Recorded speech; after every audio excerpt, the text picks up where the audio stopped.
Hello, everyone, and welcome to episode 26 of Suplexes and Microphones.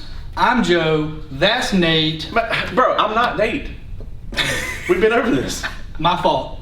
We got Caleb filling in for Nate today, and in between us, we have the man, the myth, the legend, and Daddy himself, Effy. Look at this pose. Look at this pose. In my sweet Andy Kaufman ripoff shirt today. We talked about Kaufman online a little bit, so we're going to get into that in just a minute here when we talk about influences. The first thing I want to get into is the character of Effy. Oh, yeah. Who is the character of Effy, and how did you come up with that?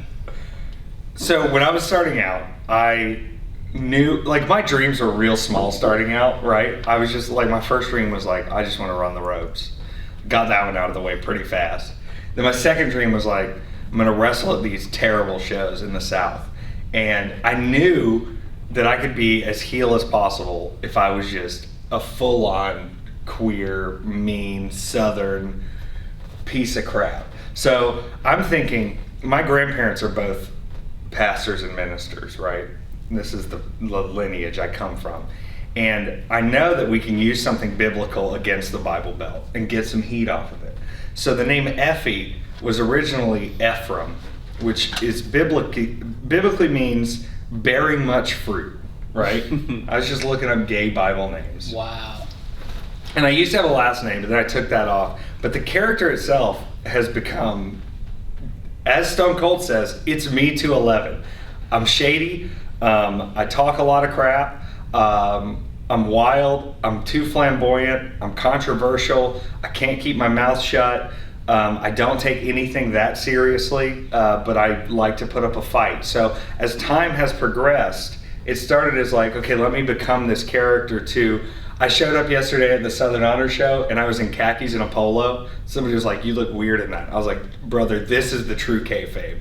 When I have to like dress up for real human events, I feel like I'm playing more of a character than when I'm out there in pantyhose and dancing around and making fun of people. That's where it came from. And now it's set me fully free. Y'all want to get into the dark stuff? I mean, here's the facts, We want to folks. hear what you got. So yeah. I was doing okay. I started in 2014. I had my first match in August of 2014, so almost about 5 years ago. But 2 years into this deal, I made a deal with the devil. And people always think I'm joking about it, but in May of 2016, made a blood oath with the demon Cetri, who's a 6th level demon. And since then, my career has really taken off in unimaginable ways. So shout out to the devil, and he now consumes the mortal flesh of Effy. That's got to be a first. this is a first. Yeah. Maybe It is. in wrestling in general. But not in wrestling in general. You know, everybody in wrestling wants to... Oh, well, Vampiro. Well, they want to be demonic and they want to be goth, and Finn Balor's got a Rasta wig, whatever. And the devil to me is never going to appear as like a Hot Topic employee or someone with face paint on or someone who's trying to be spooky.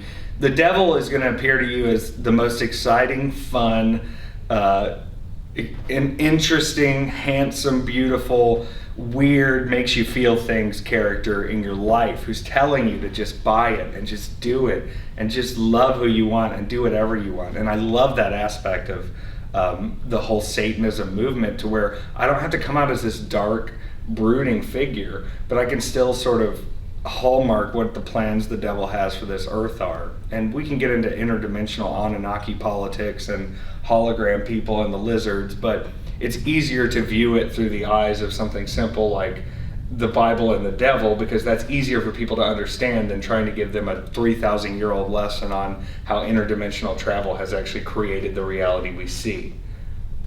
Is that too heady? So I didn't think we'd start like this. No, I was with you. And for a minute there, when you were going off the characteristics, I was like, are you the devil? And, you know. I saw you. I was like, yeah, he's all these things. All right. Maybe. Let's talk about earlier this year at Hell and High Water. We were actually just discussing this. Yep. Caleb and I and a few of our other friends were there for the early VIP access, and you know, we saw Shamrock and guys like that. But I actually spent about 30 minutes talking to you and kind of talking about what we might be doing on this interview. And you told me a story about how you got into the business and the training. Oh. And I know it's a wild story, so I want to make sure you told that here. Yeah, it is. And I've told brief versions of it before. But to kind of like, I have to take it all the way back because this helps people understand. They're like, why are you so good at all this stuff? Not just the wrestling part, not just the promos part, but just really navigating what the business of professional wrestling is. And I said, listen, I come from a place where I was managing bands, punk bands. I had spent time working for Hootie and the Blowfish, big bands. I had been in rock bands. I had been in hip hop groups. I was always the life of the party, but behind all of that, I was abusing a lot of drugs and alcohol, right? I was very functional, but it would be, I mean, you'd have nights where like, oh, we're gonna go perform at this club. Let me take a full Vyvanse, some ecstasy, 3 Long Island iced teas, and smoke weed all night. So it was like I was propped up by every type of pharmaceutical and party drug you can have. That's not a recipe. Don't write that down. Don't write that down. And don't do that. It's terrible for you. But then after I graduated from University of South Carolina, I got an opportunity to take a job in Florida, which I did, and that's where things got bad because I was a full adult. I was making a lot of money. I was drinking every night. Not like drinking like, let me have a beer, like a bottle of scotch. I was going out getting whatever I wanted. It was another college town, so I was getting wild. And I hit a point where I had taken like 8 hits of acid by myself after I was warned not to do it. I tripped for 4.5 days. I ended up in a rehab program after entering myself into the hospital. And this whole time, I'm sitting here having, as many people who take acid do, this experience where I'm looking at the news and I'm looking at media and I'm looking at movies and I'm saying, okay, as a fan of wrestling, which I had been my whole life, my parents were big wrestling fans, big Crockett Promotions fans, I'm looking now at Monday Night Raw and saying to myself, all these arenas look the same on the inside, right? All the presentation looks exactly the same. All the characters coming out do it the exact same way every time. Why would you fly John Cena to Kansas City and then to Philadelphia and then to Sacramento when you can have that green screen pulled up? The arenas all look the same. You change the commentary, you change the motions. This is where I'm like conspiracy theory on acid. And you could easily create this product to where it doesn't even really exist. Like, I guess you still have live touring events in some way. It didn't make sense in my head. Nothing really made sense. And I said, okay, well, what if I just did it? So I had been traveling around Florida too, going to wrestling shows because I enjoyed doing it. I would smoke like 2 blunts and go watch an NXT show. And this is like pre-cool NXT. This is like NXT in Live Oak, Florida. There's 100 people in the floor seats and Bo Dallas is working the door kind of shows. And I met this guy in the parking lot before I had this experience named White Trash Fred, who, you laugh, this is real. I couldn't get my car started after the show, and he came and got my car started and then had 8x10s on him, said, follow your dreams, White Trash Fred, and gave it to me. At the time, of course, I'm laughing at it, but a week after getting sober, after this experience, after having this wake up where I'm like, what is my physical purpose? What is real anymore? What is not real? I said, screw it, let's find out if it's real. Is there a break between what we do on the independent level and what is done in big companies on big pay-per-views with big events? Is there a break that the average person can't actually climb over? You know, they always have the inspirational story of here's how they got here, here's how they worked here, here's how they did it, but I wouldn't believe it for myself. So I literally started driving out to this guy's house every Sunday, hour and a half each way. He just had a ring in a field. It was 100 freaking whatever degrees in Florida, and we would wrestle for 3, 4, 5, 6 hours all day, wrestling. I did it for 9 months, and different people would come out during that time. So I was getting to hang out with other wrestlers who would be on these shows and getting to meet them.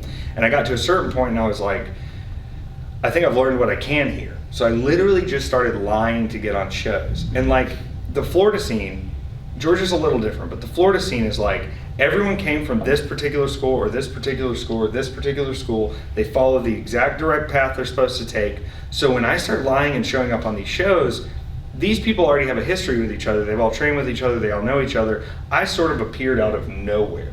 And within a very short time period, I had figured out that, you know, with my previous people skills, with the way I can talk, with the way I was sort of fumbling myself through matches, people were reacting to it a lot. And I would get into these places where guys have been working for years to try to get over and get into this spot, and I'm starting to notice that like I'm taking their main events and I'm taking their semi-main events and I'm taking their belts and I'm picking all this up, and they're starting to get confused because they have no idea where I even came from. And so my whole career has been this battle of, is the reason the WWE presented because it's a conspiracy and there's a big conspiracy with everything? Think about a news program, right? Every news program, every late night talk show, everything, it's the same. There's a table, there's a chair, there's a talking head, the background changes, the seats look the same. All you got to do is switch the head of the white person telling you the news, right? Right. Why isn't all media the same? You think about these movies. You think about these. Have you seen the what are they called? The fakes, where they can just make other people's faces in movies. Right. So all this stuff is like bothering me, and it still bothers me a little bit. But now it's sort of, okay, well, let's kick the gate down for yourself. The only way I'm going to know is if I know. So now as I'm progressing and doing more shows and traveling more, I'm starting to see that like the reason isn't necessarily a conspiracy. It's because people are comfortable with it and don't want to change what worked for them, whether that's in news media or TV media or movie media, and especially in wrestling. Why would we change something that's worked for us? And now, as I'm venturing into the weird parts of wrestling and finding fulfillment creatively in wrestling versus just, here's feud number one, they got a problem, he's gonna get his heat. It's, how do we use the art of wrestling to be a fully complete entertainment source, and how do we get into places in entertainment and stories in entertainment, and the way we use wrestling to create something almost entirely new. Instead of worrying about getting past that line of success now, I'm starting to say to myself, yo, you have something, you can do something with this, make your own, forge your own path. I hate to be all Robert Frost on you, but I'm forging my own path. I take the weirdest bookings possible. I take weird stuff. I do weird storylines because it's fulfilling to me and because it shows me that wrestling can be more than just the same over and over and over, which a lot of it still is, but we're trying to break that. That was a long drawn out answer, wasn't it? That's what we want. I mean, I like the full explanation. You and I talked briefly about this earlier this week. Do you consider yourself a role model or leader for gay wrestlers, gay athletes? I think starting out I would not have, and unfortunately, whether you want to be or not, you sometimes get thrown into that position. Right. And what I noticed starting out at these shows, I would get huge heel heat the first time I would go somewhere. Everybody hated me, talking crap, saying mean stuff. And we talk about privilege a lot in 2019. I come from a lot of privilege, right? I am independently financially secure. I am a 6-foot white male who's reasonably attractive and doesn't have any disabilities or anything hindering me. But I'm also a wild, queer, free spirit, and that's still gonna garner me some hate. So if I could stand in that ring and take that kind of heat, and these few people start noticing and few people start saying, okay, well, I can come to the show now because Effy's there, or I can bring my family to this, or I can be a weird queer person at a show because this gay wrestler is here, because someone else who is like me is here. You're sort of standing in the middle of the ring looking at all these people going, you see how much hate they're throwing at me, right? You can all hear it. It's happening around you. And you see how I deal with it, which is I either ignore it or I talk crap right back. You find yourself in this position of being able to show people that, like, look, the hate's going to be there. The people who don't like you are always going to be there, but you don't have to put up with it. So if I can be that person for somebody else, then yeah, I love being that role model. Does it mean I'm going to be the most family-friendly, like, eat your vegetables, go to school role model? No, and I think that's kind of dead anyway. There's not the black and white anymore. We're all gray. But if I can at least have that little part to say, yo, you see this guy over here who's saying really homophobic things to me? It's not going to bother me. I'm still going to win my match. I'm still going to be cool, and we can still hang out after the show and talk, and you can come see me. And then the split from there became such a momentum to where, like, these rooms that hated me started coming up to me, started buying my shirts, started really supporting me, and you've got people who, like, you would never think would come up and tell a man in pantyhose how good of a wrestler he was or how good of a job he did, coming up to you and doing that. I've said it before, but if I had been as hot as I am in 2019 and 2015, Trump probably wouldn't have been elected, because I think I could have changed some people's minds. Now, see, you related a lot of that, or most of that, to fans. But what about other wrestlers or athletes trying to get into the business, or maybe they're already in the business and no one knows that they're gay? Do you think that you are sort of a leader for them or role model for them to chase a dream, accept who they are, or things like that, or what? Yeah, I like to consider myself somebody anybody can come to advice for. So like my DMs are always open, and like it's not just like gay wrestlers DMing me. I've even had people come up to me at shows and they express like I've been struggling with this, thinking about my sexuality, thinking about who I am, thinking about who I want to be. In wrestling, we are told to be a certain way. We are told to act a certain way. We are told that these are the rules of wrestling and this is how you do it. And now that they can see that there's sort of this new crop of weird, queer, LGBT, wild, be who they are athletes, more people are falling into that path, and it's great. What I want to move past, though, is people thinking that they have to define their whole selves by this sexuality thing. Everybody was like, well, Effy, you push everybody's buttons, right? I like pushing buttons. It's why I beat up kids. It's why I talk crap. It's why I make fun of The Undertaker. I like to push buttons. And they're like, eventually, there's nothing about your character that will be controversial. And I was like, that is the entire point. The point of Effy is to wipe Effy out. If there's not a reason for Effy to be showing up and causing these problems and pointing out like, hey, that's not fair to people. Hey, that's not a good way to do business. Hey, that's not an ethical way to handle this situation. If that isn't there anymore, then I've done my job completely. But as I've progressed in wrestling, the change has been, okay, everybody, you can be who you are, to, hey, this promoter treated you that way, they don't have to do that, you don't have to do that, here's something we can do. Hey, you're dealing with this issue. I had a guy message me the other day, he was like, this company told me I can only work for them in a 70-mile radius. And I said, okay, are they giving you a pay raise for missing the bookings that you're gonna miss? Are they offering you a better spot on the card for the exclusivity of having you on their show? And he was like, I wasn't even thinking about that stuff. Right. So if I can provide that kind of like stuff I've dealt with in the business world, stuff I've dealt with in my own life, and give people a better guidance and better direction versus just like, here's how you do a chin lock. Like there's so much more to being a wrestler than just what goes on in that ring. And I want to constantly be able to be someone who, even if I don't have the answer, you can come to me and I'll at least talk it out with you and discuss it. Because at the end of the day, we all want wrestling to be enjoyable for everyone, from the people in the back to the people helping on the show to the people running the show to obviously the fans who are paying to see us. Everybody should not have to go to that situation and feel uncomfortable for any reason other than if you're uncomfortable by me. So I want to just be that open book for anybody who wants to talk it out and figure stuff out and make stuff better.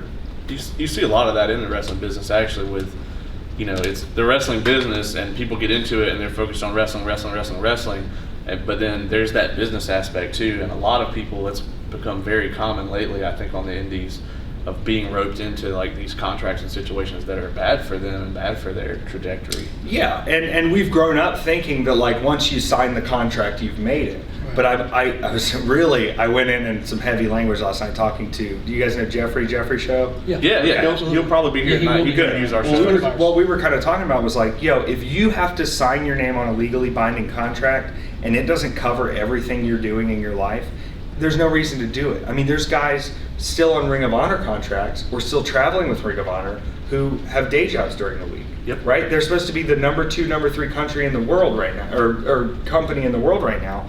You have guys signing Evolve contracts where they can't work here, they stream, you can't work there, and they're getting paid $120 a show with, hey, if you stay with us for a full year, we'll give you 25 more, and they're not even getting their transportation paid for.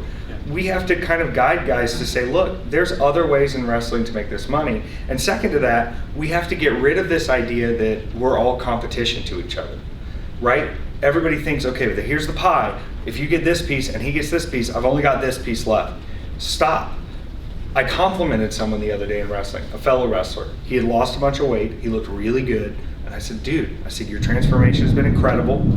It is really awesome to see what you've done. And he was like, nobody compliments me in wrestling. Like, nobody's even brought it up. And it's because we're so scared that we're going to lose our spot, or we're going to not have our place, or someone's going to outshine us. Instead of thinking, how do we get more people in the room? Which should be everybody's thought. How do we get more people to come see our wrestling? Instead of thinking about, we've got to split this pie, next time we should get a huge pie. there's enough pie. We can make more pie, but it takes us actually getting out in the community, showing people what wrestling is. You think about the full population of the US, wrestling fans are a very, very tiny component of that. And even a smaller component of that are these internet wrestling fans that have, they hold the opinion so high. They hold the, here's who's gonna get over, here's not. It's so small. When you look out at the crowd and I see, okay, there's somebody who's got a popular Twitter who is going to tweet about this match. There's somebody who's going to review this match for their blog. And then I look at everyone else and I go, that percentage of critical fans who is coming to be critical or who, has a louder voice on the internet makes up such a small percentage of the people who are actually paying to get in here. And when you start noticing like kids get into certain stuff or adults get into certain stuff or certain shows, really draw towards a certain demographic, you've got to figure out what you can do to get more people like that in there, because I can guarantee you everybody in the whole city you're in is not in that room who would enjoy wrestling. Right. We got to stop being competition and start thinking about expanding wrestling. Instead of thinking of like, let's say you work a show and 20 people show up. Instead of being the wrestler who says, well, let me travel 5 hours the other direction because they got 50 people at their show, figure out how to get 100 people at your show. There's a market wherever you are. And if you're thinking one company is small, one company is big, one company is this, it's the wrong way to think about it. If you've got a ring and a building and a place to set up, you've got an opportunity to draw in more people. Versus, oh, well, I traveled to this promotion and this promotion and this promotion. You didn't get over anywhere. You didn't bring more fans to the business. You just took somebody else's clout. Well, this company has clout. Let me go work for them. This company has clout. Let me work for them. Build your own clout. Make those people follow you. Even if it's 2, 3, 5, 10 people showing up in an Effy shirt who say, we came to see Effy. Right. We didn't even know the show was happening. We saw you put it out. That tells me that I'm helping expand this business. And that's what it's all about. Right.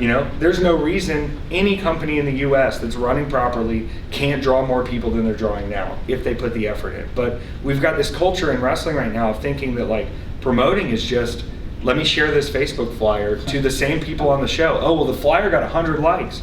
Well, it's 60 people that are on the show and 40 people that used to be. Nobody's actually seeing the poster.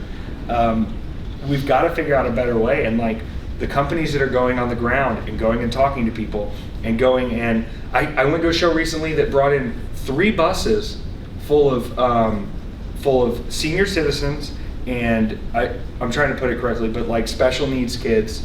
And they worked out a ticket deal with them, and they got in for a better deal, but there were more people in the room. There were more people talking about wrestling. There were more ticket sales at the door. You've got to find a way in your community to go, every one of these fans that's paying matters. How do we get more of them in? Right. I mean, if you look at major corporations, the most common metric for something like that is net promoter score, right? And that's based off of someone who buys your product or consumes your product. Will they go out and tell their friends about it? Because that's the most powerful thing you can have as far as selling tickets or whatever you sell. And so yeah, I mean that's a big thing. You get more people in the room and then they rave to their friends about it. Hey, I saw this amazing local wrestling show last night, and you get people to come in. I mean you've done that with several people that thought that an indie wrestling show wouldn't be anything special. Yeah, I mean there's been a couple times where I've said, look, I'll buy your ticket for the first time. That way you've only wasted a couple hours of your life if you don't like it. And then almost every one of them has come back at least once. Several of them just, hey, I'll buy season pass at this point because they enjoyed it so much. You got anything else on the contract stuff? Because that's something that there's a lot of talk on the internet and things like that right now about small, medium, and large companies doing that and the pros and cons of it. And in fact, something else I want you to kind of touch on, and I'd like you to chime in. Someone posted, I want to say it was as recent as last week, should wrestling schools, training schools, be training the wrestlers on contracts, on the business side? I think so. I mean, a lot of wrestling schools now are directly like underneath a certain promotion, and there's nothing wrong with that because they generally are going to have the talent and the resources to run a wrestling school. But exactly what Effy said a minute ago, I'm under the belief that you shouldn't sign your name on a contract unless it's covering 100% of your bills. Right. If I'm going to sign an exclusivity agreement with you, like I'm going to be at all these dates and I have to do all this, then that should cover all my bills, and I shouldn't have to be going out looking, to get a day job or something. If you want to do that to have extra money, whatever, hustle. But like your baseline expenses, if you're going to ink your name on an exclusive contract, then you should be covering all your expenses with that contract. Yeah, and it started to, and I'm going to trash talk because I don't care anymore, but I look at like my experiences when I was working for FIP and working for some of the WWN shows, right? There are guys who have been training with them for 2, 3, 4 years who are they're setting up the ring, and there's nothing wrong with setting up the ring, but they're setting up the ring, they're in their WWN shirts, and I come in and I'm being paid more than they would make on this show. I'm under no contract. I have not been to your training class. I've never put together your ring. And I'm there because I'm over. And I'm looking around at these guys and I want to go, like, you realize every time you put this ring together, without doing anything else, without taking a payday, without expecting anything, without getting a booking, you are furthering yourself down the hole, and they're going to keep dangling a carrot in front of you.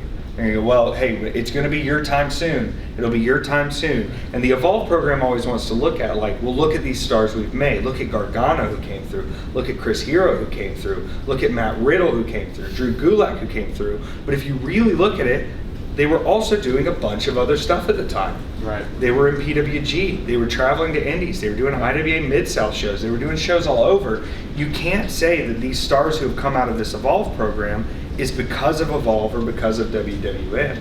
It's not true. And it's hard for me to see these guys bust their ass, work so hard, sit in the mid-card forever, sit in the opening match forever, never get anything, turn down other opportunities because something's coming for me, something's going to happen for me, and they're stuck in these contracts, or they're stuck thinking they can even get into a contract, and it never comes. The people who get over are going to get over. If that's you, go do it. Go find some place to do it. Find a place to hone your craft. It might be in front of 20 people at first. Thank God for the internet, because even if there's 50 people in a room, you could put a clip of it up online and have 50,000 people see it. You know what I mean? It's very hard for me right now to think that any kind of contract would be beneficial for me. I even put up that thing on my website. I put myself for sale, half as a joke. Because in my opinion, it was like everybody was talking to me about, like, oh, so-and-so is going to call you, so-and-so is going to call you, oh, so-and-so noticed you. I was like, good, let them. I haven't gotten the call. So here's an easy buy it now. It's $666,666. I still maintain creative control. I will be exclusive to your promotion, and you can pay all my bills. But other than that, you're not going to tell me what I can and can't do in the world of wrestling. And because of that, I was shut out of a lot of shows. I was shut out of bookings. I was told I would be shut out of bookings, and that gave me even more motivation to go, okay, what else is there? I don't need this. Just because I can't have this doesn't mean I can't have wrestling. So where else can I go? Who is going to be behind my vision of, here's a weird match I want to try. Here's something fun I want to do. Here's something that I think would get the audience invested versus what is your idea for me?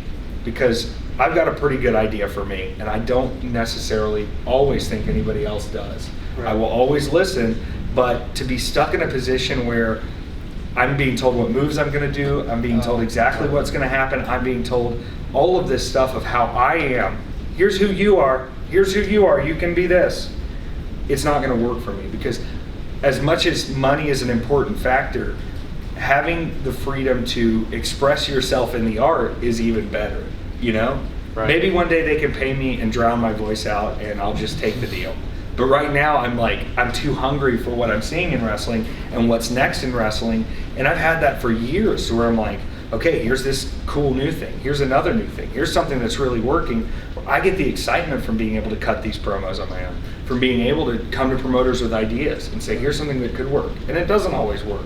But I don't want someone else telling me what I can and can't do without having a good reason behind it, without having a why, Right. I mean, I think a booker or a promoter should, I think it's their job to say, this is what I want to happen in this angle. This is how, I want it to end up. But it's something completely different to go, this is who you are. Right. This is who I want you to be.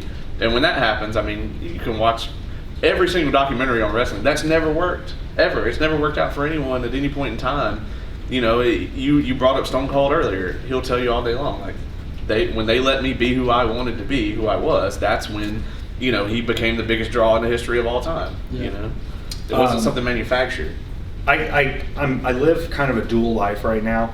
I also run a $2.5 million moving company, And one of my big rules, I'm cutting ahead. That's all right. One of my big rules with any of my staff, from the first mover on his day one to my sales staff to my operations, is if I tell you that we have to do something for a particular reason, I owe you the explanation of why we're doing it. If I just came to you and I said, Kitchens, you can't wear shirts anymore, right? You'd say, why? And I go, don't worry about it. I'm your boss. You don't wear shirts anymore. Why? But if I came to you and I said, hey, Kitchens, we're not going to wear shirts anymore because we found out the fabric is actually poisoning your skin slowly over time, you would say, hey, thank you for letting me know, and I'm glad there's a reason that you told me this. Wrestling doesn't do that. They don't come to you and say, hey, we're going to have you lose this match, and here's why. Here's what we're going to do going forward. Here's why it makes sense. Because it's easy to be short-sighted and not be with somebody's ideas, but if we have the responsibility of the why to the performer, to the people actually involved, it gets over a lot easier. And then you even have the opportunity to go, okay, but also why not? And you can have a conversation. Right. We owe wrestling the why, you know? Well, why does the heel cheat? Why do we have a manager out there at the side of the ring? Why is the referee, going to count you out of this match? And I'm sure I could go into 1,000 examples, but it's like, if that why isn't there, then there probably isn't a why. If they can't offer you that, then it probably isn't there. And I'll tell you how rare this is in the wrestling business. When I do that with people, when I sit them down and go, hey, we want to do this, and this is why we should do it, and what do you think about it? That a lot of people are flabbergasted, like people who have worked at different places, because they're just like, it catches them off guard, and it always catches me off guard that they're caught off guard. It's really shocking to me that they have that reaction. With that said, I'm putting in my 2-week notice at my shoot job to come work for Effy. I pay above minimum wage. That might actually happen. Let's talk about money. Yeah. Let's talk about gimmicks for sale. Obviously, everybody in the wrestling business has T-shirts. Caleb, Oh, yeah. you want to show? I've got a couple of Effy shirts. I bought this one today because I really liked it. But you've had some interesting things for sale. A cologne. Oh, yeah. I bought a couple of air fresheners from you. Air fresheners. And then the candle recently, which was a big hit. The prayer candle. I saw people posting that they bought the candle. I'm like, wow. Who else does this stuff? They didn't buy enough candles. Oh, you still have some for sale? No, They sold out so fast that I never even got physical candles. So they were like, well, we'll do a run of 50 and see how they sell. And like within a week they were gone. I was like, what are y'all doing? Make more. So right now they're restocking those, and we're actually going to put out a promotional video for it. If you remember with that cologne fragrance, technically it's a genderless fragrance, right, that I did, I put out a commercial with that as well, and the commercial almost hurt me because people did not think it was a real product. And for me, like, I'm big on follow through. My dad taught me when I was early. I played baseball for 1 season, okay? It was the worst experience of my life. But my dad said, you signed up for it, you're gonna finish the season. I finished the damn season, I never went back. But I follow through on things. So when I started telling people, I said, I think I'm gonna make my own fragrance. Then I figured out that I actually had to make my own fragrance. And I bottled every bottle of it. I made the design on the front. I made the fragrance myself. I bought perfumer's alcohol and the oils, and I let it sit, and I did it all. It's and good, though. The first time I did it, I've technically done 3. So the first time I did it, I did 100 bottles. I sold out in a month. The second time I did it, I was like, I'm only doing 50 bottles. I'm going to charge a higher price. I sold out in a month.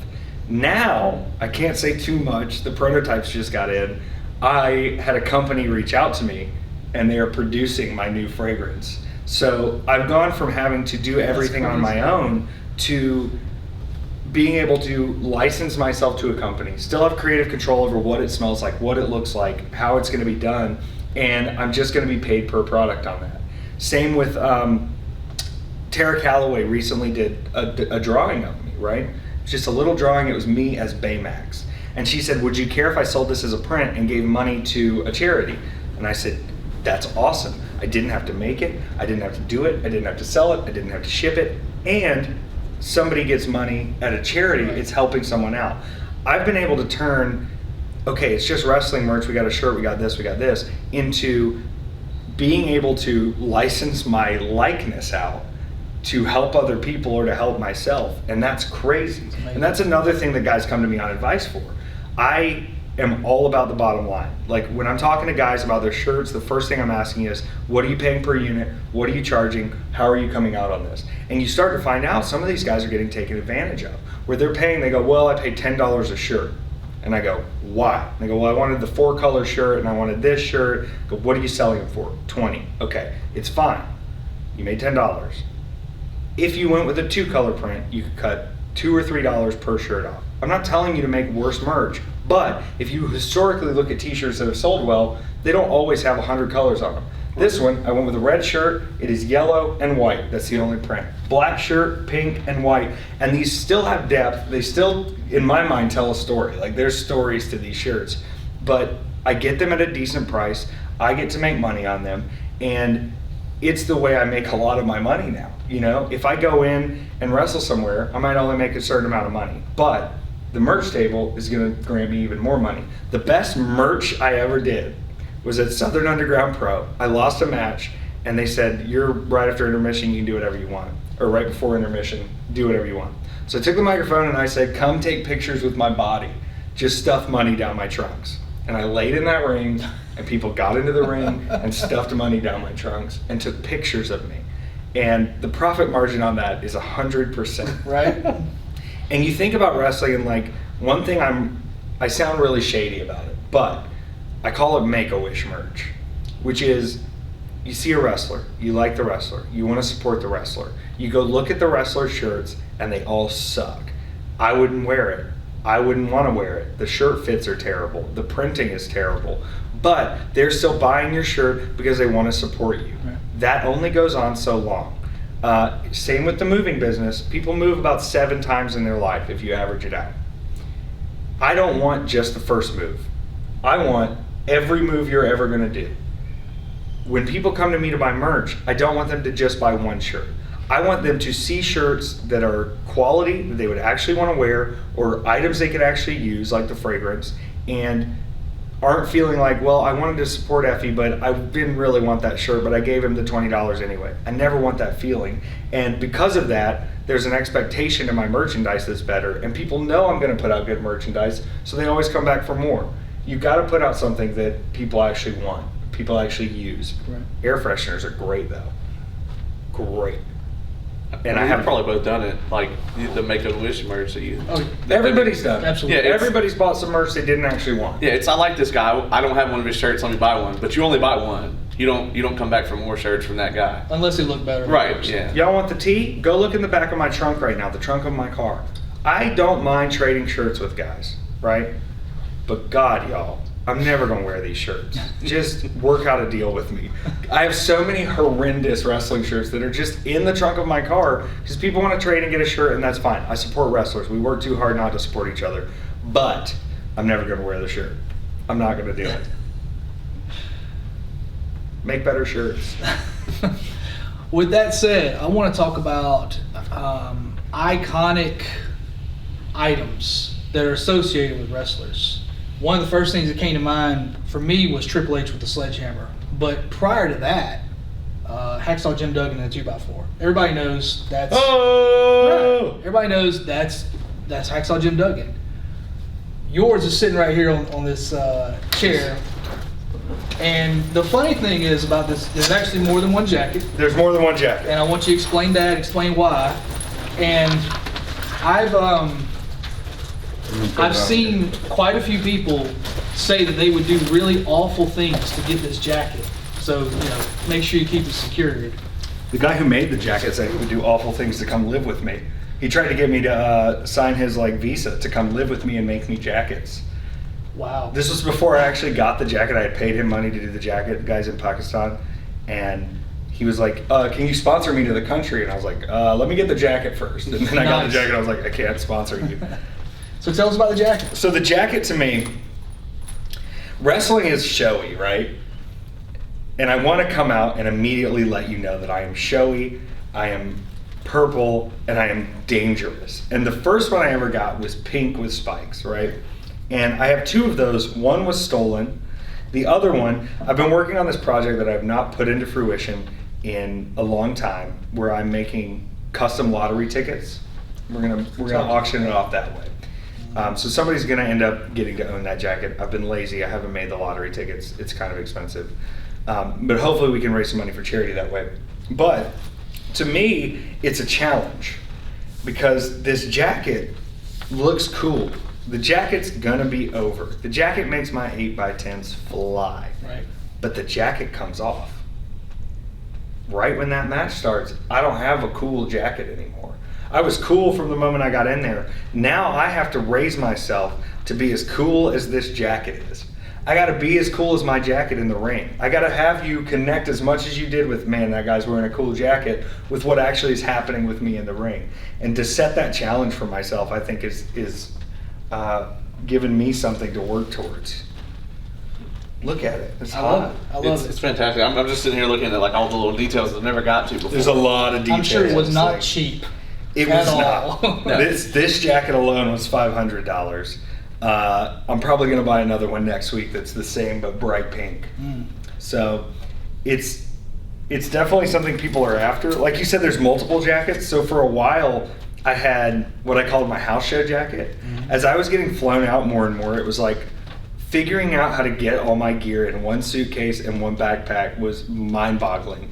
And I didn't think in a million years I could ever get this giant spiked thing through TSA. And y'all should see the faces on these people when this thing goes through the scanner. Because I don't tell them. They're like, you should just tell us before we start and it won't be a problem. It's like, y'all are still going to go through all my stuff. So I don't tell them and their eyes go up. And one of them told me the other day, they were like, we thought it was a whole casing of bullets in there. Because it just looks, the scanner, just these big old spikes. We thought it was a whole casing of bullets, and they opened it up, and they were even talking to me about Chris Jericho getting mad about his jacket every time when he would come through that TSA, because they had to look through all this stuff. And he was like, don't you know who I am? It's like, no, Chris Jericho, they don't, and that's your fault. But I've started using it as a weapon, too. So I had a bar fight with Casanova Valentine where I jumped off a bar stool and ran it into his neck. And then I had a no-ring death match with him where I did a senton on him with this jacket. So I think it has multiple uses, and it's a rich leather. Which, sorry, animal fans, I had to go leather on this one. I've never had a leather jacket before this. It's always been another material that's much sparklier. But I think this works better. I think what could make the next Batman movie better is if he's the villain in this jacket. I would take that. This is like the ultimate villain for Pattinson. Right. That's what's going through my head right now. Rob Pattinson, call me. Let's work this out. Get him to wash his hair. Get him to watch. You got anything to follow up on that, Caleb? What could I say? I mean, You know what you could say, Kate. I mean, it's a fantastic jacket. And you were talking about it being leather. PETA made fun of Steve Irwin on his birthday, so. Well, Oh, dude, PETA's trash. Y'all want to, here's the tea right here. When I was 18 years old, I was a finalist in PETA's Sexiest Vegetarian Contest. what? I used to be a vegetarian. Not anymore. Now I buy head cheese regularly because I think all parts of the animal should be used. There's your spot. Remember when I was telling you, like, every time I talked to him this week, I became a bigger Effy fan? It was happening again. It's happening again? Yeah. Good. So let's talk about bookings. And let's talk about what you and I were talking about prior to the interview starting.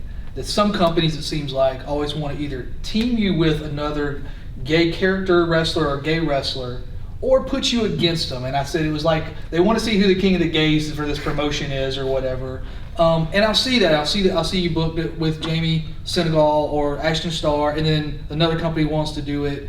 That's not really, for me, those matches are good, but I don't need to see them 4 times in one state, Oh, yeah. So let's talk about how you maybe get pigeonholed, or they at least attempt to pigeonhole you with another gay wrestler, and also let's talk about, we're in Georgia, and while I know for a fact, 100%, Caleb doesn't think this way, there are certain promotions that probably would not book you because of your lifestyle, your gimmick, your character, all of that. So let's talk about how tough it is for you with those two things happening.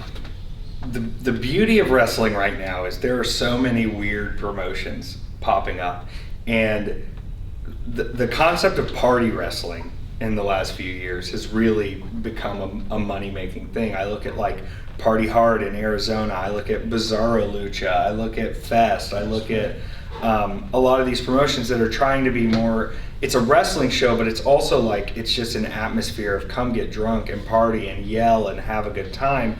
And we as queer wrestlers can sort of fit into that space better, but we do get that pigeonhole of like, okay, what do we do with the gays? And that's part of the question is like, I see companies trying to take that step forward to put us on the card, which is a big deal. But then when it gets to that point, they don't know what to do next. And a lot of them won't ask what to do next. They just say, well, he's gay, let him have a gay match. And what you don't think about there is, if you have people in your audience that are not accustomed to that anyway, we're already fighting a little bit of an uphill battle, which I don't mind fighting. But when I think of the matches that I like the best in wrestling, they are opposites attracting, you know? A lucha guy versus a lucha guy is cool. There's a ton of flips, there's a ton of moves, but I want to see the lucha guy versus the giant brawler. I want to see, you know, the little high flyer have to work against a bigger guy. I want to see the gay guy have to fight the redneck backwoods country boy, you know? I want to see the matches that you wouldn't expect. Expectation in wrestling is what keeps the little bit of kayfabe we have left. If you go into every match with an expectation, what we can do is try to break what that expectation is. If I put a 7-foot wrestler in the ring with a 5-foot luchador, your expectation is that big boy's just going to throw him down. So when the big boy tries to throw him down and the lucha guy has tricks and can get back on top, your expectation has been subverted. When you put two gay guys out in the ring, the expectation is that it's going to be kind of gay. I can't subvert that expectation. It's going to be gay. But if you put the gay wrestler out with the backwoods redneck country boy with a bell, a cowbell, and he's going to lariat the hell out of me, and we can fight back and have that match, the expectation that the gay guy was just going to lay there or try to be too cutesy is out the window. And now you say, oh, Effy can actually wrestle. Effy can actually do this. And when we do get stuck in those spots, especially like, okay, let's talk about like A Matter of Pride, that promotion. We're all gay. Everybody in there's gay. And if you're not gay, this is the funniest thing. I will give Boy Diva as much crap as anyone, but he says if I book straight people on my show, it's so they can be eye candy. So every one of his shows has a like a fake tuxedo match, basically, that usually ends with Max Caster, shout out Max, in a thong in the middle of this ring in front of this wild gay audience. There, it's sort of, you've taken the gay out of it. Everything's gay, so nothing's gay. But when you go to these promotions and you just had the big tag match and you're looking forward to the title match and now there's just two gay guys fighting each other, it can take some people out of it. Some people, it's their dream match. They'll watch it every night. But sometimes it takes them out of it. And in a lot of cases, I think when we get booked in those matches, those gay matches, they think that we're just going to be floating around or just play a game or it's not going to be as serious of a match. And in some of those cases, I think the booking gets weird. I think we don't get as much time as we necessarily should to flesh out a full story. And so you do kind of get pigeonholed into, well, we got 8 minutes, we'll see what we can fit into this, you know? But I do still want to be able to go in and highlight more queer talent. And if they're just going to pigeonhole us together to do that, then we're just going to keep fighting the uphill battle and trying to put on bomb matches, you know? Serious Effy is my favorite Effy because you come out and you do the flamboyant stuff and you got the jacket and they're like, oh, okay, this guy's got fishnets on, whatever, and then you get in there and like wreck somebody and then like you said, subverting expectations. So yeah, they don't expect you to be in there bumping for real, and oh yeah, you do. It's like, oh, okay. Yeah, I can throw down with the best of them, and then I'll just yell out, "I'm the queer Tully Blanchard." I did that at a show the other day, and some guy was like, that's the craziest thing I've ever heard. I was like, I am, dude. Look at Tully Blanchard. I'm taller than Tully Blanchard, and obviously much better looking than Tully Blanchard, but queer Tully Blanchard, 4 Horsemen, love you. Tully Blanchard is one of my favorites growing up. It's funny you mentioned Dude, I that. freaking love Tully. He wouldn't like me now. He's like a youth pastor, but yeah, he is. It's okay. I can still be a fan of your art. Kale, why don't you ask about, skip down to influences. Okay, so, who are your influences? We got a couple listed here, like, was it, Flair? You just talked about Tully Blanchard. Andy Kaufman.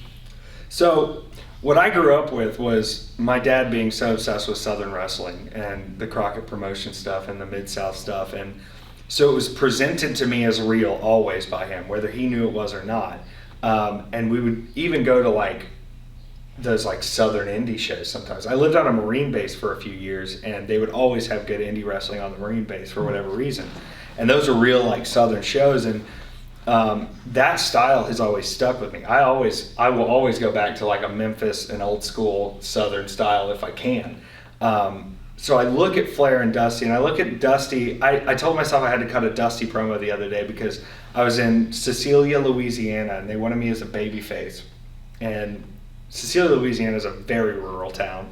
They pack the building out, but it is not your Twitter fans. It is very rural people. So I went out there and I tried to channel Dusty the best I could, because the one thing Dusty had was everybody in those rooms was a little bit different, right? And you had black fans, you had white fans, you had all these different kinds of fans that were in the building. And Dusty had a way of speaking to where it would unite people, to where he could let you know that, hey, we might be different.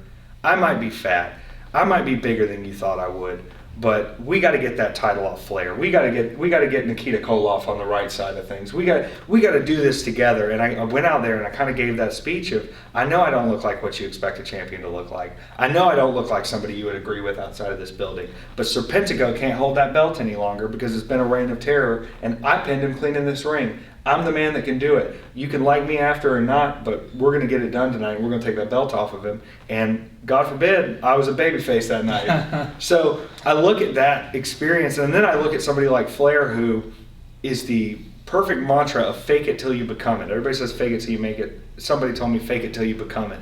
And I got an early reputation as being kind of a diva because I always promised myself I would present myself as a star. In the world of wrestling, you go into a locker room and there's a lot of guys who are doubting themselves. They're down on themselves. Oh, I didn't get this booking, or that match didn't go as I wanted, or that didn't go well.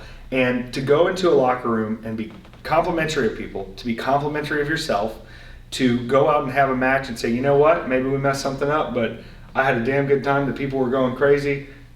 Hell yeah, let me meet them at the table. Presenting yourself in this whole world kayfabe, not just the kayfabe when you go through the curtain, but the kayfabe of Flair had the cars and the furs and the women and the booze, and I can present this whole world, which is like me in pantyhose with my dog talking crazy, and to create those whole sort of environments is what I look for in wrestling. I want you to be thinking about what Effy's doing when he's not in the building. What is that Effy up to right now? Because I know people back in the day were thinking, I bet Flair's out there styling and profiling out with the people tonight. Friday night, I know where Flair's at, 12:01. I know what he's up to, and he might just be chilling in the hotel room, you know? Right. He might be doing Hindu squats getting ready for the battle, but he is giving you this world that you expect Ric Flair to exist in, that you wouldn't believe it if you heard it any other way. And luckily he's gotten to do it for, 120 years? I love it, man. I like the one where you were playing the piano, the promo you did, where it's like, does Effy just sit in the dark in his house and play the piano? Was it you that messaged me about it, or was it Ethan Case? One of y'all messaged me. I definitely messaged you about it, because it was for here. It was for here. It was for the trick or treat. Because somebody goes, why do you have two pianos? And I was like, don't worry about it. Yeah. Don't worry about my pianos and my virgin statue of Mary. What else you got on that list there, Caleb? Because some of those are not wrestlers. Yeah, so, we got Andy Kaufman on here. He's kind of... Kaufman, baby. Yeah. Listen. Kaufman is the GOAT. Kaufman is the top of sports entertainment, of professional wrestling, because he kayfabed all of y'all. Back in the day, dude, people thought Kaufman got his damn neck broken. Yep. People thought Kaufman was seriously injured. People thought Lawler and Kaufman hated each other. And it was something we had never seen in wrestling that brought more people to wrestling. You have someone who took an outside celebrity from Saturday Night Live, from being on Taxi, from doing weird stuff, and saying, we can get these people into this live experience. Because with wrestling, dude, it's anything can happen. We are live, we are in your face, we are in front of you. Even Cirque du Soleil practices 100 times before they go on tour, and they do the same tour every night. Wrestling, it is never the same every night. It is impossible to be the same every night, and that is the most exciting thing about it. Yeah. We are improvising together, we are in your face, things can go wrong, things can go right, and you're going to be a few feet from where this incredible thing is happening, you know? Go back and watch Neville's Red Arrow on TV. It is nothing like watching that man flip his body through the air in person, sitting in a house show going, I can't even believe I just watched a human do that. Kaufman knew that. Kaufman understood that that live experience was the most volatile form of entertainment. He could have a room ready to cut his throat, and he knew that he could get more people in the next week and the next week. With TV, you don't ever meet your audience. You're sitting in front of a camera, you're doing your bit, and I think once he got in that environment of, I'm getting immediate reaction from these people. It's real life reaction. They're next to me. We walked into the same building and they're ready to kill me. They think I got hurt. They think I got killed. That is what I want in wrestling, is that in your face, what's going to happen, what's real, what isn't real. The people who think they know everything, I want them turned on their head. So I look to Kaufman all the time because there's that level of kayfabe in him that we all kind of need. Not everything has to be kayfabe, but if you can keep a little bit of mystery about yourself, about what's real and what isn't, dude, you've got him in the palm of your hand. People still think to this day that angle between him and Lawler was real. I mean, you can go watch the David Letterman interview. It's on YouTube. I mean, people at the time, I mean, that was the biggest news story going on. You think about that. This is regular Americans in their house, right? People watching Letterman are not the ones out being weird and going to punk shows. This is normal, regular, middle-class Americans sitting home at the end of the day, long day of work, had a nice dinner, and this crazy man, Andy Kaufman, who you might have seen on a TV show, is there saying this wrestler broke his neck, tried to kill him. What is happening? We have to get back to that. Why do people not tune into wrestling? Because we know what's going to happen. Why are Raw ratings declining? Because we know what's going to happen. We know what's going to happen. It's going to be people talking and talking. It's going to be the same camera shot, shake it when they slap. It feels like everyone's on autopilot. Nothing about what Kaufman did felt like it was on autopilot, and people respond to that. When you're putting in the effort to make something feel important and to bring it to new eyes and to frame wrestling in a way so that other people can get into it, you're going to grow wrestling versus just keeping the same fans happy who are going to be there either way. We're getting dense. We are. This is dense. The next one should be real fun. Pee Wee Herman. Pee Wee Herman. Dude, it's the best kayfabe of all time, dude. People still are like, oh my God, I can't believe Pee Wee Herman was in that theater doing whatever. And what I think about is, think of the world Pee Wee Herman created. This guy has a house where his furniture talks to him. And then I remember seeing the Tim Burton movie and thinking, we've seen him in this environment, right? We've seen him in this little world that he's created. And now this little world that he's usually inside of is having to interact with the rest of the world that isn't in his world. So he's out here really, and he's done it for years, this performance art of like existing as this weird character, this man-child, this strange little creature that you can never put your finger on, and nothing seems weird about what he's doing to him. So you kind of get stuck into his world as well, because you're going like, oh, he's talking to Cherry, he's talking to a chair, he's in his weird little outfit, and here comes Cowboy Curtis. And all of this is so bizarre and so strange, but as you tune into it and watch it, it's presented in such a nonchalant way that you're kind of stuck in his bizarre fantasy too. And I want to have a real bizarre fantasy. Last one, Evel Knievel. This is the most important one. When you were telling me these, I'm like, all right, is he being serious? Dead serious. Let me tell you this. Okay. I went on a Twitter rant the other day that it might have been a while back. Nobody really saw it. Doesn't matter. I believe if you look at the WWE wants to be sports entertainment, right? So let's really look at the concept of sports entertainment. To me, you have professional wrestling, which is sports entertainment. You have the Harlem Globetrotters, which is rigged sports entertainment. And then you have Evel Knievel. Why is this sports entertainment? Why does this count? He's just jumping over things. Evel Knievel is taking something like competitive dirt biking, taking these world records, and he is kayfabing them. And if you go back and watch Evel Knievel, Evel would fill these arenas, right? They would have a destruction derby and this and this. Evel was the main event, okay? All these opening contests, all these little bouts, but people knew what they came to see. They came to see the main event. Can Evel jump over 20 buses, 40 buses, Caesar's Palace? 9 times out of 10, Evel Knievel had completed those jumps so many times that there was no question he would do it. But when I look and I compare it to wrestling in the same sports entertainment sense, if you just went out there and immediately jumped off the top rope it wouldn't mean as much as struggling to that top rope and finally landing that big move after 12 minutes of the build-up and the fight and getting beat up and getting broken down and almost pinned. But look at the way Evil set up his jumps, right? Not only are you drawing out all day with all these opening spots, then Evil's going to come out and draw it out. He's going to go up to the top of that ramp 8 or 9 times. He's going to get up to full speed and stop at the top of that ramp and come back down. Then he's going to go talk to his guy. And everybody in the audience is going, is he going to happen? Is it going to happen? Is he going to make the jump? Talking to his guy. And you know what he's probably saying to his guy? I got him. Yeah. I got these marks. Yeah. And then another Evil, 2 minutes. God, he looks, and you can tell he always looks a little nervous before, and he'll salute off. And then Evil will clean make that jump, and he will make that jump so incredibly well that he will land on the other side about 30 feet later than he even had to. Now, obviously, people go back to the Caesar's Palace thing, and he wrecked, and sometimes things happen. We wreck in wrestling all the time. We can work together and do the best we can. People get injured. People break legs. People break arms. People break necks. Things happen. Same with Evel Knievel. But to be able to have that sort of build and that sort of drama up to this one crucial moment where we are combining, are you setting a world record? That is a sports thing. It is a sports thing to set distance records in jumping, in cars, in NASCAR, whatever it is. But to be able to build that moment up to, can he actually do it? When Evil knew the whole time, I made this jump 7 times earlier today. Of course I'm going to do it, guys. I look to that, and then I look to the way Evil branded himself. If Evil just came out there in denims and waved at everybody in a cowboy hat and did the jump, he would probably still be over.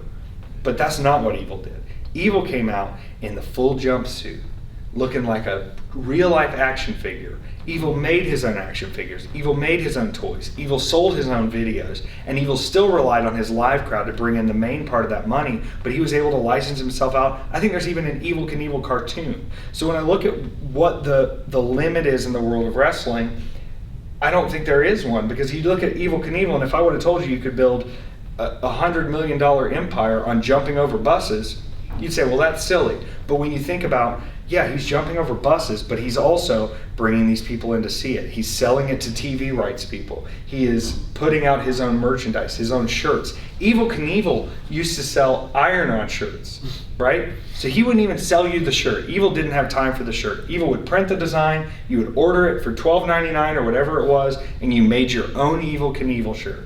I would love to see his P&L statements and his profit margins on iron-on shirts. Right. So he's a guy who took something very simple, hey, you think I can jump over that bus, and turned it into a full empire with its own kayfabe, with its own presentation, with its own arena-filling, crowd of people who are paying to see Evil. And if we're not looking to that as an example of what wrestling can do, then I think we're failing. That's incredible. I love Evel Knievel. That's fantastic. Yeah. You see it in a different light now. I'm very glad that I was here for this discussion. We talked about the shoe job already. Yeah. So let's move on to the next one. Let's talk about college. So you're a public relations and crisis management major. Is that right?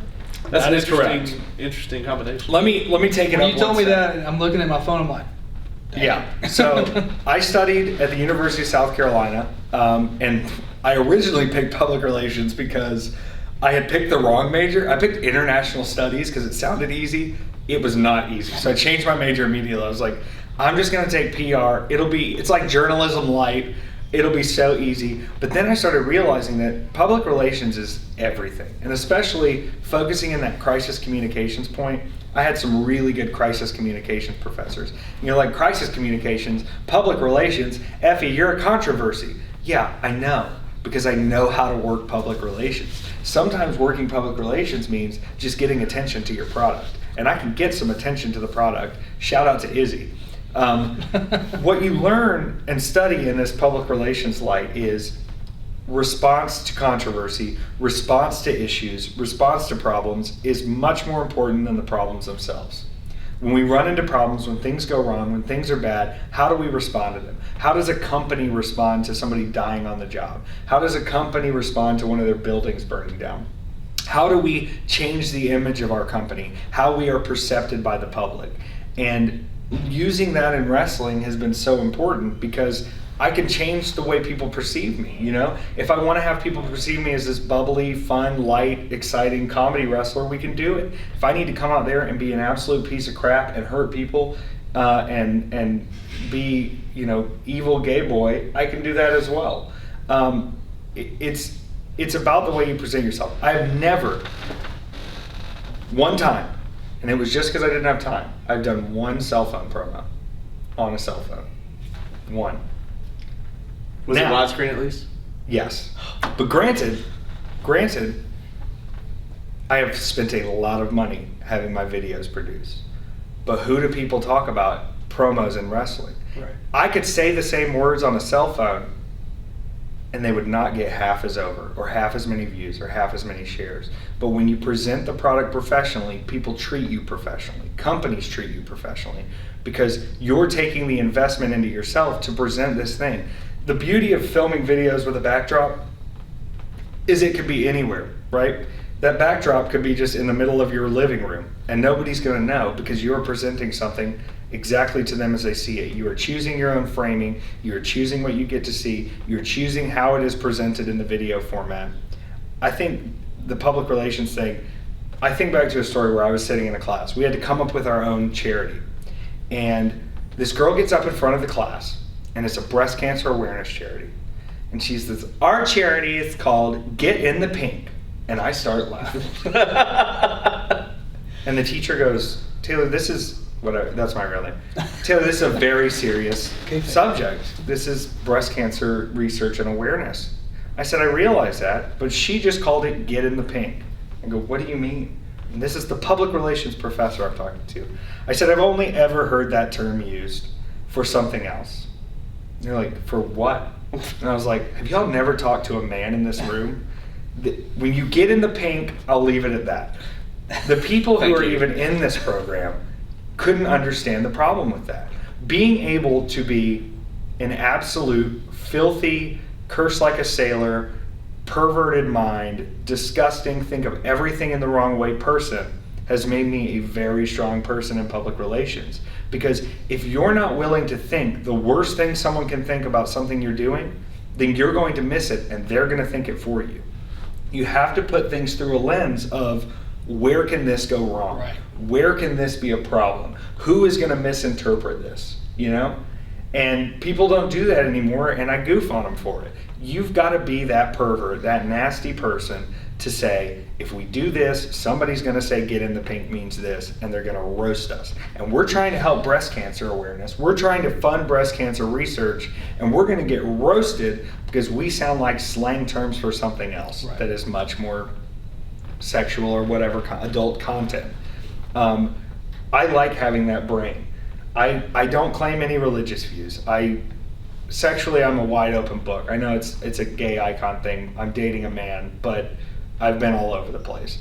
I look at the world through a different lens because I don't have a particular set of who I am or who I'm supposed to be. It doesn't mean I don't have morals or beliefs. Someone recently called me the most closed-minded, open-minded person of all time. They were like, you like what you like, you tell people why they shouldn't like what they like, and you point out the problems with everything. And I was like, because we should point out the problems with everything. We can't just let stuff slide that is going to be problematic for people or going to be hurtful for people or going to be whatever. I mean, it was like the situation with Cornette the other day, right? Did Cornette say anything about Sonny Kiss that wasn't accurate to the broadcast? This is a hot take. I was talking about this with Jamie Senegal. No. The AEW Battle Royal did zero to help any competitor in that match get over. They didn't tell you who anyone was. They didn't tell you why they were there. They didn't tell you that they wanted to win that to get a shot at the belt. They didn't tell you, that they were working towards this. It was just, here's a spot, here's a spot, here's a person, here's a person, here's a thing. Now, Jim Cornette is trash because he has, it doesn't matter. He used words he shouldn't have used. He used derogatory words to describe Sonny. He used ways to describe Sonny that were not fair. If he had just said, I wish they had explained the character more and given more of a backstory of why Sonny wants to win this match, what it means for Sonny as an LGBT athlete to win this match, what it means to be a part of such a big event like this, and done that for the people coming in, and given the fans and given the viewers a little more backstory, it would have helped everybody. But there's no reason to go in and have your message heard when you're using all these derogatory terms, when you're calling people transvestites, when you're calling people, does he just want to prance around in women's clothes? That's derogatory. That's rude. There's a way to approach things to where you will be heard. And in order to be heard, sometimes you got to play by those rules. And sometimes your message has to be presented in a way that is consumable for people versus just talking crazy and talking in a way that is demeaning to the people that you're actually trying to reach out to. Yeah, that's a good example too. You want to ask Fluff's question? Yeah, so the fan question here. So Tracer X had an image of him on the Frosted Flakes box. So if you could choose, what cereal box would you want Effy's face on? Oh man. Okay, this is gonna blow y'all's mind. My favorite cereal is the I don't even know what they're called. They look like hamster pellets. They're like a brand cereal, and they're like little hamster pellets. Yeah, I know the one. There is, and this is too much information. To me, as a grown man, when I was a kid, my dad would come home every day, and he would take a big country, is what he called it. And he said it brought him more joy than anything in the world to take a poop that was meaningful and just came out and meant something. And I'm of the belief of better out than in, whether it's throwing up or popping a zit or taking a dump or whatever it may be. I don't want trash in my body longer than it has to be. And I eat so much of that damn brand cereal that I am the most regular person you will ever meet. I will never have a struggle on that toilet. I have found so much joy as an adult in having a regular colon, in having a strong ability to go sit down and take the fastest poop you've ever heard. I mean, in an instant. I want people to know that it's okay to eat fiber. It's okay to eat things that will help your diet. And it is okay to take joy in sitting down and having a regular, normal, quick poop. About 10 seconds into that, I was like, this is going to be about poop. and then it did not disappoint. Pooping is natural. You just heard a public service announcement from Effy. Can I add on to that too? Somebody asked me, they're like, how do you feel when you meet all these big stars and you meet all these big people in wrestling and you meet celebrities? I said, I don't care, because everyone I've ever met has struggled on the toilet before, right? Elton John, Barack Obama,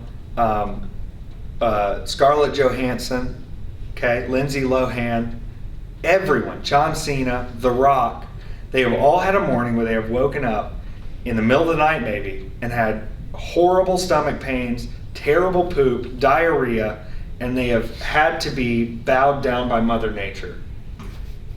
I will never, ever in my life be intimidated by another human being, because I know that at some point, no matter how cool or on top of the world they are, or famous they are, or rich they are, that they have sat on that toilet and struggled just like everyone else. We're all human beings. Don't hold anyone in that high of a regard. This is my favorite Suplex and Microphone. It's not even over yet. But this is going so many different directions. So, this is philosophy. So let me get into the over-the-top rope question. All right. What we do is we get a question from our last guest, okay, specifically for you. So we're going to ask you for a question for our next guest at some point. But our last guest, episode 25, was White Mike. No. So you probably already know where this is going. This is what he wants me to ask you, and I quote, "What did it feel like to be judged and ridiculed for our Creamgate spot, then only to thrive and kill it in the wrestling world because we rich AF?" I wish White Mike was here right now to ask it himself, because he would have done way better than me. Did he talk about that spot on the show? When I interviewed him, we kind of purposely avoided that. And I was going to avoid it today until... I'm not going to avoid it, because people need to hear this story, okay? This is what I'm talking about when I say weird storylines. I will missed need to this be in booked. wrestling. This was the best time in wrestling. I'm going to bring it back. Okay. Me and White Mike get booked on this IWA Deep South show. Mr. Sleaze was booked on this too. So it was supposed to be me and Justin Firecracker versus Mr. Sleaze and White Mike in a XXX softcore match. So they wanted us to bring all these sex toys and whatever. Little did I know the guy is a member of the Klan. I will never work for him again. I heard all kinds of awful things. This is That was news to me. It's This the gets way craziest match crazier. I've ever been a part of, and here's why. My partner was supposed to be this guy. He had to go get surgery, so we replaced my partner with a blow-up sex doll. And the show starts 2 hours late. There's maybe 45 people in this building. It was sold us as this big tournament. People come every year. It's going to be crazy. Joey Ryan did it. It's going to be awesome. And I stopped by Target on the way in and just grabbed a few things. One of those being a can of whipped cream. When I tell you I've never seen White Mike in that kind of mood, I mean it. And that mood was, I don't care. Whenever I see Mike, Mike cares about how his matches go. Mike cares about making sure that people are entertained. Whether you believe it or not, because he's silly out there, White Mike cares about professional wrestling. But in this moment, with the show starting 2 hours late, in the middle of nowhere, with no one there who mattered, White Mike didn't give a crap. And White Mike said, I'm going to take that can of whipped cream, I'm going to have him put you in the wheelbarrow, and I'm going to eat it out of your butt. And I said, cool, because I didn't care either. Now, in my mind, I don't think anybody's showing up to this. I'm looking out. And my roommate would travel with me at that time. He now has a girlfriend, so he makes me sell my own shirts. And he just took a picture of the spot happening. The picture blows up. It is everywhere. These guys ruined wrestling. This isn't wrestling. This isn't real. I said, Mike, let's make some money. So what if we turn this into a bigger storyline? So I cut a promo that basically says, I supplied the groceries. I supplied the groceries with the subtext being, you took everything from me, White Mike. You took my bookings. I'm not taken seriously anymore. You made me look like a fool. And with the second subtext that me and White Mike had made love that night in the hotel. I said, we can sell this. That not only did you use me and abuse me, but you sexually assaulted me in this ring, and then you left me heartbroken after a one-night stand. And we took that match. We took that match and we made it have heat. I had heat with Mike. I went out and cut a Me Too promo about Mike taking advantage of me in this situation. And people responded to that. We could have sat there and gone, oh man, everybody hated our whipped cream spot and thought we ruined wrestling. But instead we said, let's do it more and do it more and do it more and take it to the next level, to the point where the Gymnasty Boys will sell shots of whipped cream in your mouth and make good money. A can of whipped cream is like $2 and they're selling 30, 40 sprays out of there at $1 a piece. That's a good profit margin. And being able to work with Mike and do that and have him say, okay, I don't care how this is going to affect me. I don't even know where this is going to go, but this is a good creative concept that has not been done in wrestling. A gay performer claiming that a straight performer ate whipped cream out of his ass and then left him after experimenting with him, broken on the floor, which, like, that's a real life issue, is straight guys experimenting with gay guys and hurting them emotionally, because gay guys just want someone to love them, and straight guys will come, and they're on the down low and they don't want anyone to find out about it. And no one had ever taken that emotional approach to wrestling. Nobody has ever been the person to say, you experimented with me and I took it seriously and now I'm hurt and I'm going to lash out at you because of that. So for something as dumb as he ate whipped cream out of my butt to turn into something that was a storyline that had more meaning than that, even if people thought the spot was stupid, was eye-opening to me, because it let me know that, like, there's people out there who will eat this up, and there's people out there who will respond to this. And White Mike was a good sport for the whole thing. And yes, we are making a lot more money now. God bless. That's the end game, right? That's the end game, guys. Bring more people in. Make money. Pay me. That angle was everywhere. I mean, Yeah. that was the Jacob Ryan incident of 2018, Yeah. right down to the promoter being a douchebag. Hey, and then, it's I just keep working with controversy.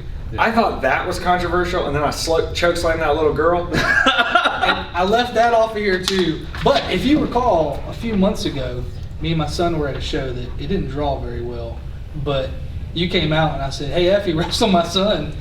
And you said something back. I don't even remember. I probably said, I can't handle any more controversy right now. But my son later was like, Daddy, is that for real? I said, no, son. Me and Effy just joking around. We're joking. We're joking. He was a little worried. Like, am I going to have to fight this guy?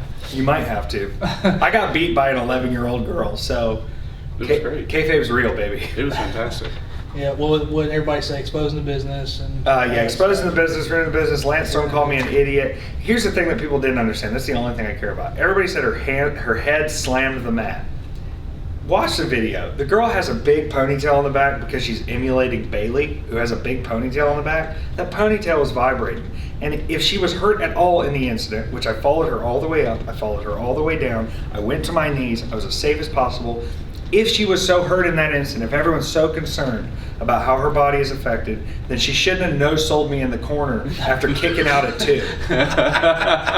And her grandma shouldn't have high-fived me after the match either. Whew. All right, so we're going to get into the hot tag. I know, Caleb, you got some stuff you got to work on here, so we're going to try and speed this along. This is sort of what we call a Twitter answer, so 140 characters or less. First thing that comes to your mind, Caleb's going to drop a few names on you. Okay. Darius Lockhart, right off the rip. Oh, man. Darius Lockhart looks so good in my jacket, and I just want to see him smile more in the ring. All right, we're going to have to put him in the jacket later. He'll put himself in the jacket. I've walked into shows where he's been like wearing my jacket, and I'm like, "Hey, Darius," and he's like, "Hey." Joey Ryan. An absolute professional. An absolute professional. I love to hear that. But I will say this: everybody thinks he's got something there protecting the dong. It is all dong. Yeah, I know you're going to ask about that, and I said no. That's an off mic. We'll have to talk about that later. Yeah. It's all there. Caleb requested a few questions be included, and I said no. Let's show the video. Jamie Senegal. I love Jamie Senegal. Jamie is, in some ways in this business, I'm still a little cautious because I think about the marketability of certain things. Jamie does not care. Jamie will make it gayer and gayer and weirder and wilder. And I'll go, Jamie, are you worried you're alienating people? And he'll go, I don't even like people. So God bless Jamie Senegal. Keep doing it and keep that nice boyfriend because the rest of these guys ain't nothing. This is somebody I added to the list. Saeed Al-Sabah. Dude, I'm obsessed with Saeed Al-Sabah. Everybody at this table, I think. I think we're in But agreement. I got to the point where like he speaks in poems pretty much all the time, and I kind of had to like read between the lines to see what he was really saying to me. I will say this: I'll shade you a little bit, Saeed Al-Sabah. In our first encounter, you told me I couldn't curb stomp you because it didn't fit your character, and then you let that douchebag TJP give you the same curb stomp in your big match. So, what's different? What's different? Might be a few Is here. it because he was on 205 Live? Well, he's not anymore. Welcome back to the Indies, TJP. Last on the list, Mikey Galino. Oh my God. I've known Mikey since pre-wrestling. Kind of.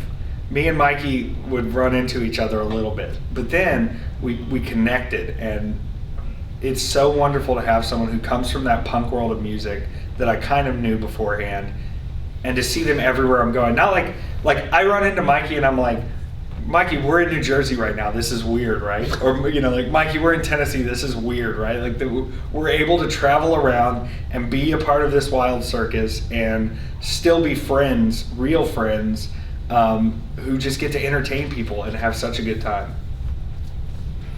All right. 10 count. That wraps up the hot tag. So let's get into the 10 count. All right. So I'm going to ask the first 5, and Caleb's going to ask the last 5. Number 1 on the 10 count, give me your dream match with someone dead and someone alive. Dream match alive, Vince McMahon. That's a Expecting first. that. I was First. not expecting that. Yeah, you know what? As much as I give Vince crap, I'm actually a real fan of his wrestling. And I know that sounds silly because he's not like a trained wrestler, but he always brought such an intensity to the matches he had and such a real heat and was willing to do anything in those matches. And to be the head honcho of a company and to be out there bleeding and getting hurt and taking these bumps is cool to me still. All right. How about dead? Dead? Oh, man. Who's dead? I guess a lot of people, if you really look back Yeah. historically, are dead. We get Eddie Guerrero a lot. Yeah, everybody wants to wrestle Eddie. The problem with wrestling Eddie is, as I tell people, when you wrestle Effy, you're going to have an Effy match, and I feel like I might have an Eddie match with Eddie, and I don't know if I'm into that. God dang! You know what? I'm gonna shout it out, Chris Canyon, because I would have told that man to be himself, and we would have had a damn barn burner. Who better than Canyon? Who better than Canyon? Nobody. Number 2, have you played any other sports? You mentioned baseball earlier, one season. I played soccer. I played baseball. What I mostly did was play music. I was trained in viola for 10 years. Hot take. I played guitar for a long time. I played in a lot of bands, but yeah, I was an orchestra geek. So That's crazy. I wore my bow tie, my cummerbund, and I played my viola, and I was a lot of trouble. Number 3, and I had to make sure that you ate at this place before I throw this question in here. What is your go-to cookout order? I'm a big side dish guy. So like I'll go in there and just get a bunch of side dishes. Like I'll get mini quesadillas and corn dogs and hush puppies. But my number one go-to there is any kind of cheesecake milkshake. Because you can really combine the flavors and make anything with the cheesecake milkshake. And some of those cheesecake milkshake combinations are my favorite thing. But I am going to tell a quick cookout story. We were at cookout one time. It was me and Serpentico and Jason Cade and I want to say maybe Diamante, kayfabe be damned. And someone from the show saw us there and they were like, "Were you guys just wrestling?" And Jason Cade goes, "If you tell anybody you saw us here, I'll track you down and kill you." And I just thought that was fantastic. Nice. Number 4, pick a superpower. Oh, dude, freezing time, 100%. Okay. Is that first? Yeah, it is. So I want you to go a little further with that. I like to just be able to like travel to places and not waste time. Like my big issue right now is time, right? Like, can you do this show? Can you do this show? Can you do this show? Got to drive 8 hours. Got to get there, wrestle for 10 minutes, wrestle for 12 minutes, drive another 8 hours. If I could just freeze time, right? Bell time 7 o'clock. Freeze that time. Drive in. I'm not losing any time. Get there. Drive out. I'm not losing any time. The roads are clear because it's frozen in time. And then I can be in more places. Yeah. Think about how many shows I could do in a night if I could freeze time. So we had a similar answer, teleportation, so Yeah. they could hit all the shows. So Yeah. kind of the same thing, but different. But, you know, teleportation I think comes with risks. But freezing time, you know, you can also mess with people while they're frozen. Yeah. You know, like right now, you freeze time and you go in and you take everyone in Congress and you put them on a boat and you leave it in the ocean. That's what I would do with time freezing. That'd be called a good start. Yeah, A good it's start. a good start. Good start. Leave them in the ocean. Number 5, what was your first car? My first card? Vehicle. Car? Because, you know, all these indie guys, you drive constantly. drive. And so we were always curious, like, where'd you start with your car? Dude, my first car was a 1998 Plymouth Voyager minivan that was handed down from my mother. And then I got a white Chevy Impala that I drove until it literally died. And then I got a Nissan Sentra, and I can't fit in that car. I can't fit in it. I got this car, my dad goes, "Your head's too big for that car." I said, "No, it's not." And then I'm sitting in my Sentra just like feeling like the Big Show in a smart car driving around, wondering why my body's so cramped up. Oh, you just wrestled, now sit like this for 9 hours. I miss the minivan. I'd drive a minivan again right now. All that room? Are you kidding It'd me? be convenient for all the gimmicks you carry around. Yeah, and then like I'm driving to Chicago with 4 people There you next go. week in On my the workers. Sentra. 4 grown men who are not going to smell good. Yeah. I used to have a white Impala. The dash was like bigger than this table. Oh, the it's thing. incredible. Forever, yeah. Loved my Impala. All right, I got the Caleb? next 5. So, Yeah. all right, so in a legitimate like shoot fight, pick 2 indie wrestlers to have your back. Oh man, Billy Brash. Nice. And not even because I think he's the strongest person, but he's crazy. He's like, "You need me to go kill somebody for you?" And I'm like, "Billy, I'm good." And probably Leon Scott, because that man's head is as hard as a rock. Leon Scott will beat people up. And I would love to have those 2 behind me while I was fighting people. Okay. Number 7. This is going to be interesting. What is the one thing you would like to see changed in the pro wrestling business? I just want wrestlers to know that there's no path. There's no path. There's no path where you reach a level where, oh, I've worked this many shows, I've worked for this company, I've worked for that company. There's no path that grants you success. Every path is hard. Every path is different. I'm a huge Mark Maron fan, right? A huge Mark Maron fan. And one thing I found listening to 1,000 episodes of Mark Maron, or 900, whatever it is, he talks to all these famous people, and they may be from the same industry, they may be from different industries. Every person's path is completely different. And in wrestling, we can't look at the path to success being the same. Every path is different. Stick with it. I said previously, I've been doing a lot of the same things for years. It is not always the product that needs to change. It is sometimes the eyes on the product. And you're going to have to put in grunt work. And you're going to have to do that either way. But don't let anyone tell you that there's one way to get ahead in wrestling, or there's one company you go through for wrestling, or one way to get financially successful in wrestling, because there is not. Okay. That's a good message. Great message. All right, so you answered this kind of earlier, but you don't have to get the same answer now if you don't want to. Who is the GOAT? Greatest of all time? Yeah. Oh, man. Me. First time hearing that one. Yeah, that is the first time hearing that one. Everybody tries to be so humble. Let's switch number 9 out and ask about that music playlist, yeah? Okay. All right, so yeah, what's on the top of your current playlist? The new Vampire Weekend album is perfect. I listen to a lot of weirds. I know everybody says, oh, I listen to everything, but I literally, I'll go from listening to Chopin and just getting my piano vibes to listening to Future, because I love that first Future record, Pluto 3D, the first real record that matters. I'll listen to anything, and I like all music. Every year on Christmas, I listen to a weird noise rock album because I think it drowns out the commercial crap. So sometimes I'm just listening to weird noise music. I like all music. I like live music. But the new Vampire Weekend album is great. And so is the new Carly Rae Jepsen album. Want You in My Room is one of the best pop tracks ever made. Shout out Jack Antonoff. He might be pervy or something, but makes good music. Maybe we should confront him about some of these issues. Okay. And last one on the 10 count. This is the envy question. So the previous guest was White Mike. So if you could take one thing from White Mike, you could take his car, his moveset, his merch, anything, what would you take from him? This is going to sound perverted, and it's not. It would be his facials. I don't think anybody is better than White Mike at giving you the emotional face in the match of what's happening. Whether it's something goofy happening or crazy happening, or he's surprised or he's selling, I want the way his face moves. That's what I want. That's good. Isn't that weird? No, that's good. I mean it with all my heart. It's very specific. I like it. Yeah, he has, you can tell what he is thinking and feeling in that match, or what he wants you to think he is feeling in that match immediately all the time. And that's so important for the fans to be able to see what's on your face. Because a lot of the guys you watch them wrestle, and it's real impressive, but you can tell they're just thinking through everything, and they're, what's next, what's next, what's next, oh, I'm lost. You never feel that with Mike. It all feels organic. It feels like he's doing the match for the first time, or he doesn't even know what's going to be happening next. I love that. Yeah, not many people can do that either. No, Or are it's doing hard. that, yeah. Well, let's plug yourself here. Twitter and Instagram are at @KillEffy, because everybody is trying to. But Effy lives. Effy lives in spite of himself. On Facebook, I think it's under just Effy. Don't go to the Skins page. Love Skins seasons 1 through 4, but after that it got messy.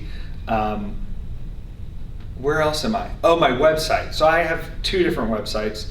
One is www.effy.com, because I've waited my whole life for a cease and desist and not gotten one. The other is beffy.com. Please make sure you put in both F's. If you go to beefy.com, it is adult. Something else. If you go to beffy.com, it is me. There's also a gallery of my nipples. Which, who doesn't want to see Who doesn't that? want that? Right. I'm also working on another website that I can't reveal yet, but Uh-oh. it will change everything. It's coming. It's coming. Well, that's going to wrap us up here. Episode 26, and this is a long one. Might actually split it 26 and 27. I'm going to give you some control over that since we're using your camera today.